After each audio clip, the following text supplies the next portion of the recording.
Kweli naweza nikasema machache tu, huenda mnaweza mkawa na mioyo ya kutaka kusikia mengi kutoka kwetu.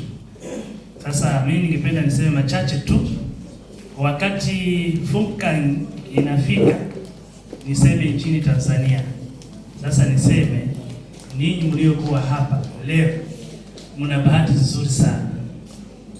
Kwa nini nasema hivi? Kwa sababu wakati mimi najiunga tuko huko Kyela, nafikiri nilikuwa mtu wa pili kwa dada Agnes. Kwa nilipojiunga kwake nilisikia tu kwamba kuna Funkan. Sikuona na macho, sikusijua dawa, tulikuwa hatuna daktari, wazia tuko wawili Kyela. Lakini kwa sababu niliamini kwa watu ambao walionieleza nikajiunga. Na kwa kweli niseme kwamba wakati najiunga Funkan ilinikuta katika maisha magumu sana. Nilikuwa na madeni mengi, kazi nilikuwa sina. Kwa kweli nilikuwa naitafuta hata 1000.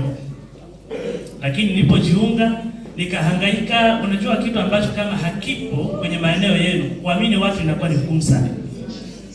Lakini mimi nilihangaika na tukahangaika. Baadaye Funkan ikaja. Na kwa kweli kwa sababu ya muda niliopewa niseme tu machache kwamba mshahara wangu wa kwanza kutoka Funkan ilikuwa ni 326.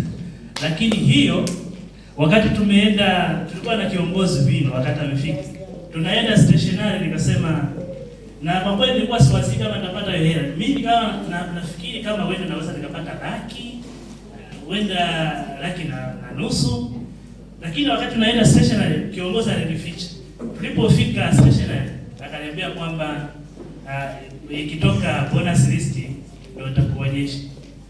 Lakini alivyoondoka simu ilipigwa, akaondoka. Nikamuuliza yule dada, kwenye jina lako linasomea kiasi gani? Alisema 326. Mimi nikasema labda hajaangalia vizuri, hii itakuwa ni 3000 kwenye 2600. Lakini baadaye nikasema ni hela kubwa. Kwa kweli nikafurahi sana. Na niseme kwa kuwa sisi niseme wazi, kuna jambo moja ambalo sisi vijana tunakuaga nalo. Unapokuwa nyumbani, kwa kweli huwezi kumuelewa hata mzee. Huwezi kumuelewa. Mimi kuna siku nikamwambia mzee, yaani mbona unakuwa na madeni mengi sana? Nilikuwa simuelewi kabisa. Lakini akaniambia siku moja, mwanangu, jibu lake lilikuwa moja tu. Akasema, wewe si mwanaume, utayaona maisha. Na kwa kweli nilipokuwa mtu mzima nimeyaona kuwa mwanaume unahitaji kupambana. Na kwa kweli kupitia Funkan nimefanya kazi nyingi, lakini kupitia Funkan nimeona ndiyo njia bora na siwezi kuiacha, na naamini nitafika mbali. Kama nilianza star 1, leo nimefika kwenye star 6.